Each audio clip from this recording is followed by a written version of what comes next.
So there I was, standing on my apartment stoop, wrapped in nothing but a thin, barely there towel, clutching my phone like it was a life raft, and realizing that my entire evening had officially spiraled into a disaster movie.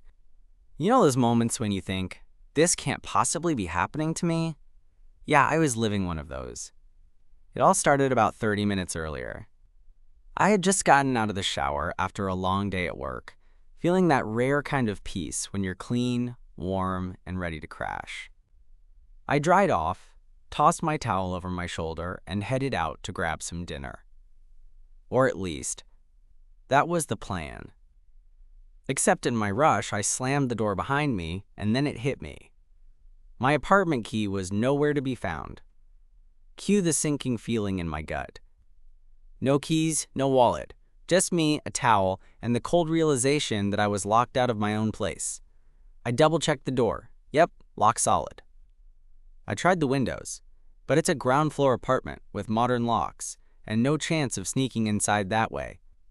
And of course, it's one of those buildings where the landlord is impossible to reach after 5 p.m. I was about to just slump down on the stoop and accept my fate when I remembered the little card I keep in my wallet, because yes, I'm that guy, and pulled out my phone to look up the number for an emergency locksmith service. After a quick call, the guy on the other end said he could be at my place in 20 minutes. That was when I tried to brace myself for the awkwardness of waiting outside in a towel. 10 minutes later, I heard a knock on the front door, and when I looked up, there he was, standing there with a toolkit in one hand and a disarming smile on his face. He was probably in his early 30s, with this casual, easy vibe that made me feel like maybe this situation wasn't going to be a total nightmare after all. His eyes caught mine, and I swear, the way he tilted his head like he was trying not to laugh made me want to disappear completely. "Locked out?" he asked, voice low but friendly. "Yeah." "I know this looks bad," I said, gesturing vaguely at my towel and trying to keep my dignity intact. He laughed. This real, genuine laugh that didn't mock me but somehow made me feel less ridiculous for standing there like a stranded castaway. "You're not the first guy I've rescued from an accidental strip show," he said, smirking slightly. "I'm Jake, by the way." "Mark," I replied, still feeling way too exposed, but oddly comforted by his presence. As Jake got to work fiddling with the lock, I kicked myself for not realizing sooner how much I needed someone like him around. Someone calm and confident when everything else was going sideways. And I couldn't help but wonder, what were the odds that my locksmith was also the kind of guy the first might actually want to see again after the door was open? The lock clicked just as the sun began to dip below the horizon, casting that warm golden light that somehow made the whole awkward, embarrassing situation feel a little less hopeless. Jake looked up, giving me a triumphant grin. "Good as new," he said. I nodded, suddenly wishing this night wasn't ending with me still in a towel and him ready to walk away. And that's when I realized this wasn't just some random locksmith call. Maybe, just maybe, it was the start of something a hell of a lot better. I pulled the door open, slipping inside and closing it behind me as Jake stepped in with his toolkit still in hand. The heat from my apartment hit me, and I suddenly felt the cold from the stoop fade away. I glanced down at my towel and then back up at him, cheeks burning a little. Thanks," I said, my voice sounding way too timid even to myself. "I owe you one," he shrugged, flashing that easy grin again. "All in a day's work." There was a moment of silence, that kind of pause where neither of us really knew if the conversation was over or just beginning. I felt my heart race. Not from embarrassment this time, but because maybe, just maybe, there was something else in the air. "So," Jake said, stepping a little further inside, "you live alone?" "Yeah." "Just me and my questionable life choices." I laughed, running a hand through my damp hair. "Tonight's prime example," he chuckled. "I can see that. You're lucky I'm on call." I realized I hadn't even asked him how he got called out so late. "How long have you been doing this locksmith thing?" "About 5 years now," he said, setting his toolkit down near the door. Had a few strange calls, but rescuing guys locked out in towels might be my favorite. I grinned, feeling a little more at ease. Glad I could make your night interesting. He gave me this look, like he was trying to decide if he should laugh or say something clever. Instead, he just said, "So, what's your plan now? You can't exactly walk around like that forever." I sighed, realizing he was right.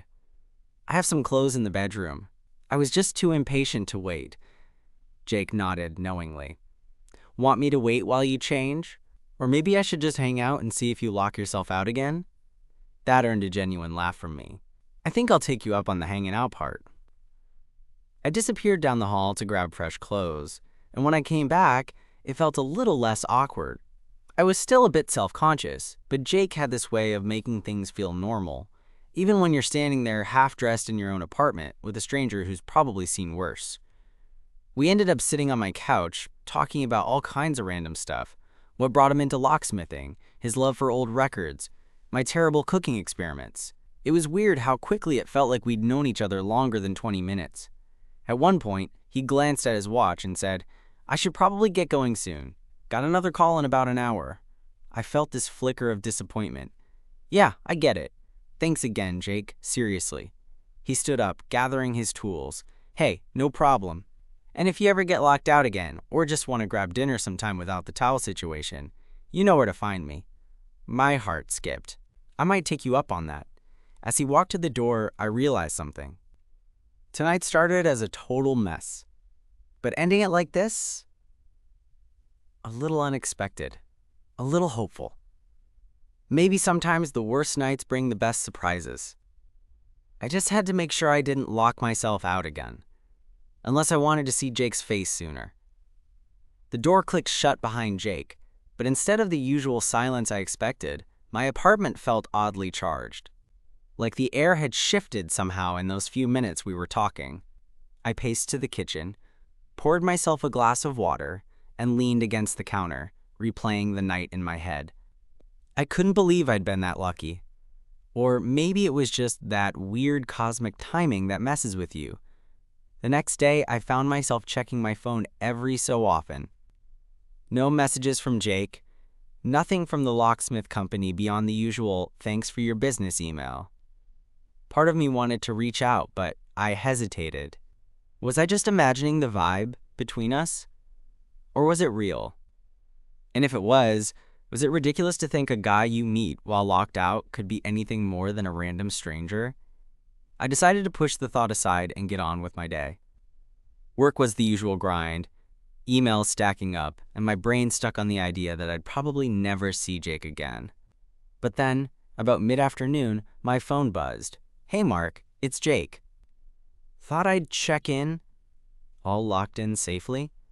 I smiled like an idiot, fingers trembling as I typed back, "Safely. Thanks to you. How's your day?" His reply came fast. "Better now that I've heard from you." That was the kind of message that makes your heart race, but also makes you want to play it cool. So I shot back. "Glad to be of service. Any chance you're free this weekend? Maybe somewhere less towely?" He responded with a quick, "I'm free Saturday evening. Dinner? My treat." I was already imagining how that would go. Probably a lot less awkward, hopefully a lot more fun. "It's a date." I texted back, trying to keep my tone casual, but feeling a bit giddy. Saturday came with that nervous energy you get before a first date, even though technically I'd met Jake already. I spent way too long trying to pick an outfit that felt like me, but also made me look halfway presentable. When I got to the restaurant, Jake was already there, waiting by the door with that same easy smile. We slipped into conversation as if we'd known each other forever. Jake told me about some of the crazier calls he's had, like the guy who accidentally locked himself in a bathroom during a party, or when a cat got stuck inside a car door. I shared stories from my own life, the boring and the embarrassing, and he laughed in all the right places. There was this moment when the waiter dropped off our food, and Jake's hand brushed mine on the table. I didn't pull away. Instead, I found myself leaning in a little, wanting to hear more, to know more. It felt comfortable, like I was exactly where I was supposed to be.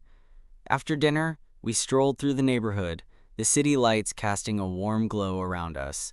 Jake stopped by a street corner, looked over at me with those dark eyes, and said, "I'm really glad you called me back."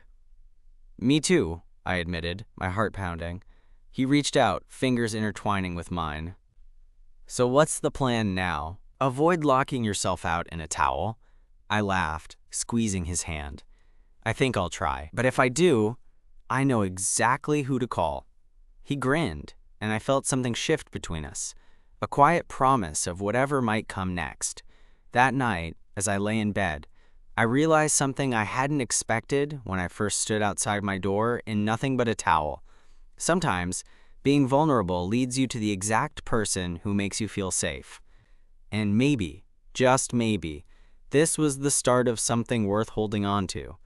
After that night, things between Jake and me settled into this weirdly comfortable rhythm. We weren't officially a thing, at least I didn't think so, but we were definitely more than strangers who happened to meet because of a lost set of keys and a very unfortunate wardrobe choice.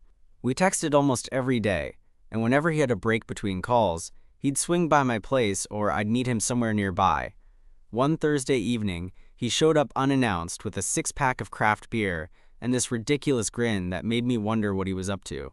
I had just gotten home from work and was still in my sweatpants, hair sticking up like I'd been wrestling a hurricane. Jake didn't seem to mind. "Thought we could have a chill night," he said, plopping down on my couch like he owned the place. "No towel emergencies." I laughed, grateful for the normalcy. We cracked open the beers and started talking about everything and nothing. Somehow, the conversation drifted to childhood stories, and Jake told me about growing up in a small town, where the locksmith business was his dad's family trade. It wasn't glamorous, but it was honest work, and Jake seemed proud of it. When I shared my own family background, middle-class chaos, a few failed attempts at impressing my parents, that kind of thing, he listened like it mattered. And maybe for the first time, I felt like someone really saw me. Not just the guy who'd locked himself out in a towel, or the guy trying to act cool over beers. Hours passed. The room darkened, except for the soft glow of the streetlights outside, and suddenly the space between us didn't feel so casual anymore. I caught Jake looking at me differently, like he was measuring me up in a way that filled me with both nerves and excitement. He cleared his throat. "Mark, I know we're not exactly what you might call official, but I like this, us, and I don't want to mess it up." I nodded, swallowing hard. "Yeah, me too." There was this pause, heavy with all the things neither of us said out loud, and then he leaned in just slightly, giving me the chance to meet him halfway. I did. Our lips touched, soft and tentative at first, then with a little more certainty. It felt right. Afterward, we stayed close, hands entwined, the kind of silence that wasn't awkward but full of promise. I hadn't thought locking myself out would lead to this, but I wasn't complaining. The next few weeks were a blur of firsts. First proper date night. No towels involved. First time meeting each other's friends. First lazy Sunday brunch, where we didn't care if we were a mess. Jake was patient with me, and I tried to be honest with him, even when it was hard. One evening, about a month in, I invited him over for dinner. I was still working on my cooking skills, but I wanted to make something special. Midway through burning the garlic bread, Jake joked, "Well, if the relationship doesn't work out, you've got a future calling the fire department." We laughed, and I realized just how much I'd come to love hearing his voice, his jokes, his easy teasing. Later, as we sat on the couch, Jake turned serious. "Mark, I know this is all still new, but I feel like I've been waiting a long time for something like this. For someone like you." My heart was pounding so hard, I thought he could hear it. "I'm scared," I admitted, "but I want to see where this goes." He brushed a stray hair behind my ear. "Me too." And just like that, the awkward locksmith who showed up on my doorstep when I was literally wrapped in a towel became the person I wanted to build something with. I never thought a lockout could unlock so much, but here we were, starting something neither of us expected but both of us needed. It's funny how life works sometimes. One minute you're stuck outside your own apartment, feeling ridiculous, and the next, you're holding someone's hand, wondering how you ever lived without that connection before. I guess all it takes is the right key. Things with Jake kept unfolding in this slow, steady way, that felt surprisingly natural. We weren't rushing to slap a label on whatever we had, but the way he fit into my life was undeniable, like pieces of a puzzle clicking into place. And honestly, I was starting to like the idea of a more permanent picture. One evening, a few weeks later, Jake invited me to his place. It was a small, cozy apartment not far from mine, but the vibe was completely different. Way more laid back, like it had been lived in by someone who appreciated vinyl records, vintage posters, and a good coffee machine. He gave me a tour, pointing out a framed photo of him and his folks, a stack of old locksmith manuals, and a couple of guitars leaning against the wall. "Never figured I'd have a place that felt like mine," he said a little sheepishly. "But I like it."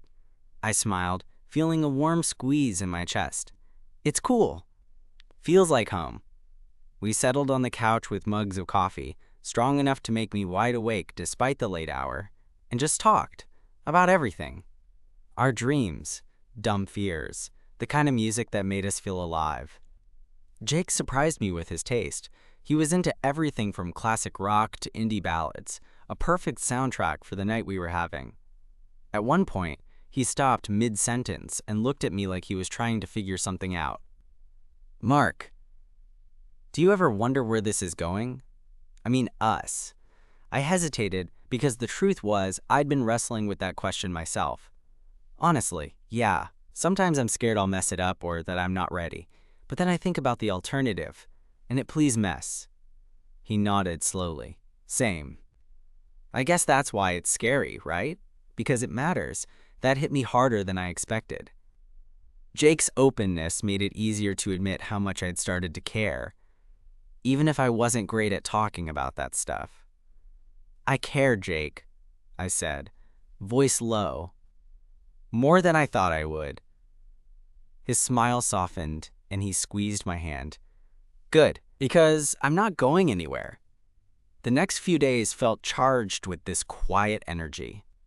We checked in more often, stayed up later on phone calls, and found excuses to spend time together.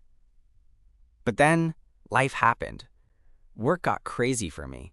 A big project that had me pulling late nights and weekend shifts. Jake's schedule was unpredictable too, with emergency calls popping up at the worst times. We tried to keep it together, but the cracks started showing. I could feel the distance growing, even though neither of us said it out loud. One Friday, after a particularly brutal week, I finally texted Jake. "Can we talk? I feel like we're drifting." His reply came quickly.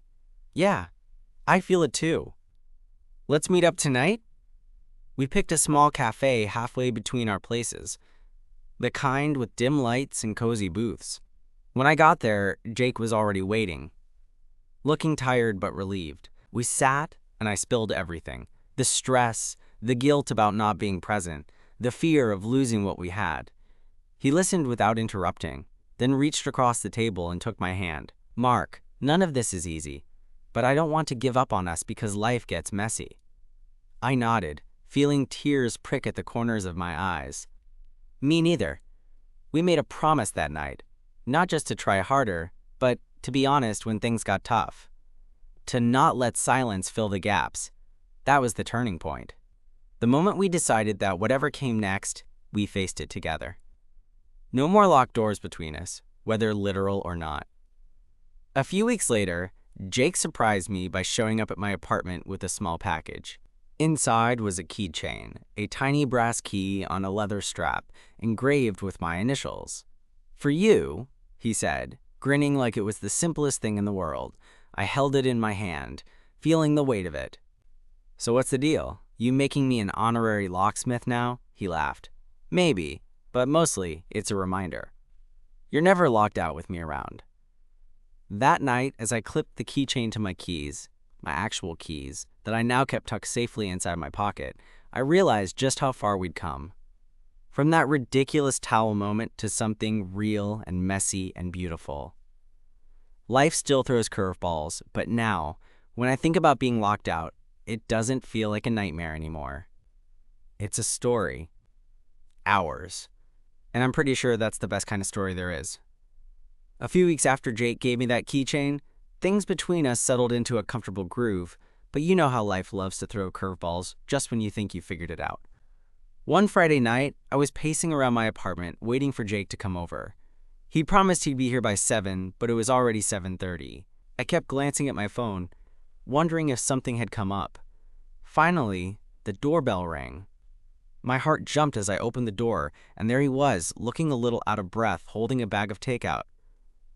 "Sorry, man," he said, stepping inside. "Got called out on an emergency just before I left, and then traffic was a nightmare." I smiled, feeling both relieved and a little frustrated. "Well, better late than never, I guess. You ready to eat?" Jake nodded, but there was this tension around him, like something was on his mind. We ate in comfortable silence for a bit, but I couldn't shake the feeling that something was off. So I finally said, breaking the quiet, "Everything okay?" He looked up at me, hesitating for a second. "Yeah, it's just, sometimes this job gets to me, you know? I'm on call a lot, and it's not just the hours. It's the stuff I see, people scared, desperate, angry. Feels like I'm always fixing someone else's mess, but my own life gets messy in the process." I nodded, understanding more than he probably realized. I get it. Work's been nuts for me too. Sometimes it feels like we're just trying to keep all the plates spinning without dropping anything. Jake let out a breath he'd been holding. "Exactly. And I worry about us. Like, are we going to be able to handle this? I don't want to lose what we have because I'm too wrapped up in work, or you're too stressed to deal with it." I reached across the table and took his hand. "Jake, I'm not going anywhere, but maybe we need to figure out how to be there for each other better, even when life's throwing us curveballs." He squeezed my hand, relief softening his features. "Yeah, I want that too." After that night, we started making small changes. Jake set boundaries around his on-call hours when he could, and I tried to manage my workload better, even if it meant saying no to extra shifts. More importantly, we learned to check in honestly, even when it was hard. One Sunday afternoon, we decided to take a break from the city and head to a nearby park. The air was crisp, the kind of fall day that makes you want to walk for miles just to soak it all in. We wandered through the trees, talking about everything from future plans to ridiculous childhood stories. At one point, Jake stopped and looked at me with that familiar softness in his eyes. "You know, I never thought a locksmith job would lead me here. To this," I laughed. "Yeah, me neither. I mean, I didn't expect to meet someone while standing outside my own door in a towel." He grinned. Best awkward moment ever. We sat down on a bench, and I rested my head on his shoulder. The world felt quiet, except for the rustling leaves and the steady beat of his heart. As the sun dipped lower, Jake shifted so he was facing me. "Mark, I want to be honest about something. I've been thinking a lot about us lately, about how much you mean to me." My heart was pounding, but I met his gaze. "I feel the same." He smiled, a little shy this time. "I was wondering if maybe we could take that next step. Move in together?" I blinked, caught off guard but also excited. "Move in? That's a big step." "I know," he said, reaching for my hand again. "But it feels right. I want to build something with you. A real home." The idea terrified me and thrilled me all at once. I'd never lived with anyone before, especially not someone I cared about so deeply. But the thought of waking up next to Jake every day, sharing mornings and late nights, seemed like the best kind of adventure. "Okay," I said, smiling. "Let's do it." We spent the next few hours brainstorming how to merge our stuff, what the new place would look like, and all the little details that suddenly made everything feel so real. It wasn't just about sharing an apartment. It was about combining our lives with all their messiness and joy. Over the next month, we hunted for places together, juggling Jake's unpredictable schedule and my work deadlines. Finally, we found a small, sunlit apartment on the edge of the city, perfect for us. Moving day was chaotic, filled with unpacked boxes, mismatched furniture, and more laughter than I expected. That night, as we collapsed on the couch surrounded by the chaos of half-unpacked belongings, Jake pulled me close. We did it. Our place. I smiled, feeling a warmth that had nothing to do with the heater. "Yeah, our place." And as I looked around at the new walls we'd fill with memories, I realized that sometimes the most unexpected detours, like being locked out in a towel, can lead you exactly where you're meant to be. Living together was a whole new thing. I mean, Jake and I had been close for months, but suddenly sharing a space meant learning all the little quirks and habits that don't show up on a date or during text chats. Like how Jake insists on making coffee the exact same way every morning. 2 scoops of grounds, filtered water heated to a precise temperature. I tease him about it, but honestly, I'm kind of impressed by the dedication. Me? Well, I'm a mess with laundry, somehow managing to shrink at least 1 shirt every month. Jake's been patient about it, laughing when I come to him with my latest oops moment. It's these little things that, weirdly, make me feel even closer to him. One Friday night, a couple of weeks into living together, we were sprawled out on the couch watching a movie when my phone buzzed. It was a text from my sister reminding me about an upcoming family dinner. I groaned because family dinners usually meant awkward conversations about when I'd settle down or bring a nice boyfriend home. Jake noticed the look on my face. "You okay?" he asked, nudging me with his shoulder. I shrugged. "Family stuff. You know how it goes." Jake kissed my temple. "Want me to come with you? I can be your wingman, or your polite distraction." I smiled, heart swelling a bit. "Yeah, I'd like that." The next evening, we showed up at my parents' house, Jake fitting right in with his easy charm and genuine warmth.